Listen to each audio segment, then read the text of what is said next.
Hey, good afternoon, everybody. Like Uncle Gino said, and he promised, we're back. And this is going to be the Stuffed Olive Show. And what I'm going to do is I'm going to show you step by step. I already got a nice little batch going right now. It's a beautiful day, a little windy. It's going to be okay. Birds are going to win. They're pulling this one out, going all the way. So anyway, what we got to do is I'm going to bring them up here, little by little. Now what I did was, I just took the olive. I cracked it. I got a piece of mozzarella cheese in there, okay?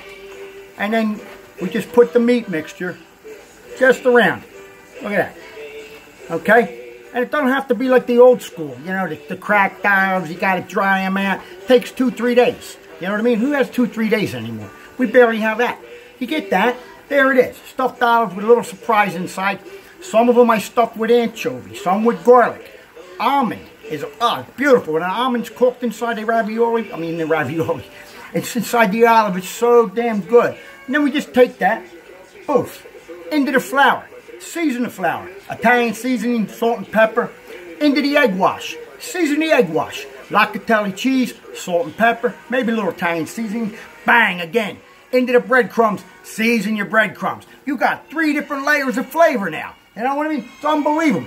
So I'm going to take this. Just a little bit of flour, all right? You know, that's all.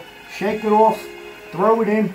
You always, when you do this, when you have the flour, the egg, the breadcrumb, go one dry hand, one wet hand, you know? Or you just go with the fork and the tongs and really make a freaking mess, you know? So it just goes into the egg wash. A little bit, put the egg in there, bang. Now I like a nice crispy panko. I mix it up, you know, do the seasoning, put that all in there. Bang! Look at that. Beautiful, huh? Can you smell it? Gee, I get the cheese, everything. This one has the mozzarella. But then what I do is then I just put them right into the pan. And I got peanut oil today. And it's got a flash point of 320 degrees. That's important. When your oil starts smoking, that's it. You know what I mean? You don't want to catch on fire. You know, who would want that on Christmas Day? You know what I mean?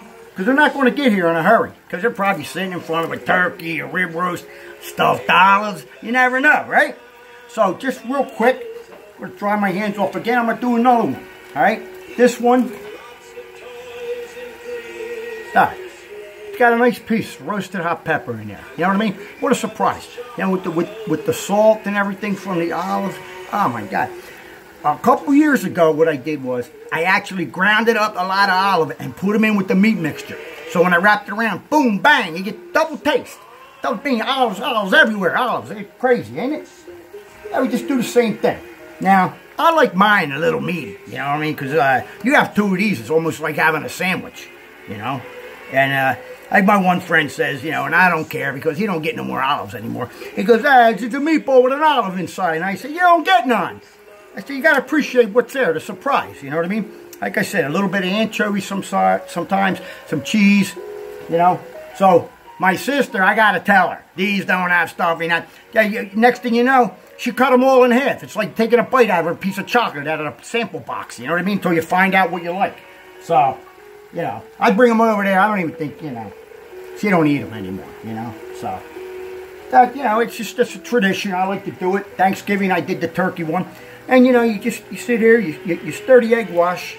You get that all in there. Like you said, one wet hand, one dry hand. And once you take that, bang, a little bit more breading. Beautiful. Are you kidding me? I hope everybody had a good time. And Uncle Gino, got too many limoncello. Open up another bottle. This is good. This ain't that strong. It's not going to hit me. He's asleep. You know, I can't get him the hell up. You know, come on, Uncle Gino, get up, walk the dog. Nah, I'm tired. Well, you know what? You gotta start. As Uncle Gino always says, I salute, you know? Nothing, a good Chianti with the stuffed olives. And a lot of times what I do with I didn't mean not drink it. That's 70 gallons of this stuff. I thank God. You know, it's in the garage. Anybody want any? It's in the garage. Help yourself. But what I do a lot of times too is I'll take these olives and I'll put them in the homemade spaghetti sauce. You know what I mean? And then, you know, you cook your pasta, your ravioli, whatever your man got. And, yeah, you bite into one of these things. And I'm going to show you how beautiful they can be. And you know, you just fry. No hurry. Where you go? Well, you got to get to your brother-in-law's. I mean, he don't even like you. So anyway, I'm going to cut one in half. I'm going to show you. Let me get my knife. Excuse me. And we got Bruce Springsteen in the background. He just wants to say Merry Christmas, baby. But look at that. With the panko, it's so crispy. And now look. You got the olive cut in half. This one has a little bit of cheese in it, right? Boom! It explodes in your mouth. Let's see if we can get a hot pepper one. A little bit of color. Right? Garlic. A little piece of garlic. You know, that's right. You cut them in half. If you were a girlfriend, your wife, she eats one, you eat one. You don't know the difference. You got bad breath or not. You know what I mean?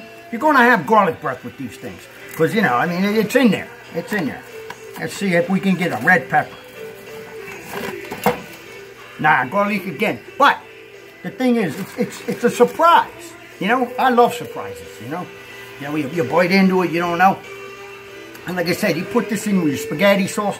If you want, you put a little marinara out. You know what I mean? That could be your dipping sauce. You dip that in there.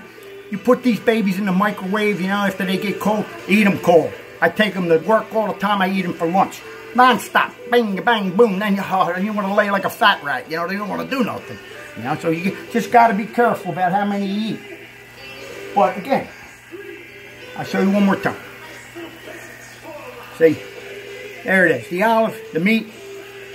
And you just push it around. Boom. And a lot of times, you know, the meat's got to be chili, not room temperature. Room temperature, too much fat, it gets all over. It's a mess. It's a mess. Too much fat in this. This has extra veal in it this time. Acme made a mistake. They were charging veal for the meatloaf price. So I got a couple extra packs of the veal, the ground veal, for the meatloaf price, you know. But then I was nice enough and I told them, I said, hey, you made a mistake, you know, but I got mine. But again, you go boom, into the flour, into the egg wash, into the breadcrumbs. There it is. And these things, you know, I take a half a dozen of these, a bottle of wine, escarole soup. Merry Christmas. Everybody gets a gift, right? And I love doing this, you know. All kidding aside, it's just a great time of year. I love to cook like this. And if anybody, I'm serious, you know, you guys want any, and I mean, we got from now till New Year's. It's always a great little project. And, you know, I probably got about 3 dozen here, another 1.5 dozen in the pot that I didn't make yet. But, you know, just I enjoy doing this. And thanks for watching. Merry Christmas, everybody. But all kidding aside, let's think about the meaning of today. The people that, you know, that don't have, that can't have. And I know each and every one of you is all trying to help out and pay it forward, just like I do every day, you know. I mean, it all starts at the Wawa. Hold the door. Why does it end there? Why can't it be somewhere else that you hold the door, you know? Wawa's the friendliest place in the world until you get in a parking lot. But that's everything, everywhere, be a Wawa. And let's keep the needy in our prayers and help out when we can. And Merry Christmas. And everybody have a Happy New Year. And if anybody has any suggestions of what you'd like me to make for New Year's, let me know. All right? And one last thing, I just want to show you. That's Grandpop. And never got a chance to meet him. I would have loved to. And he would have been sitting right next to me with a glass of wine and a couple of these olives. God bless everyone. Merry Christmas.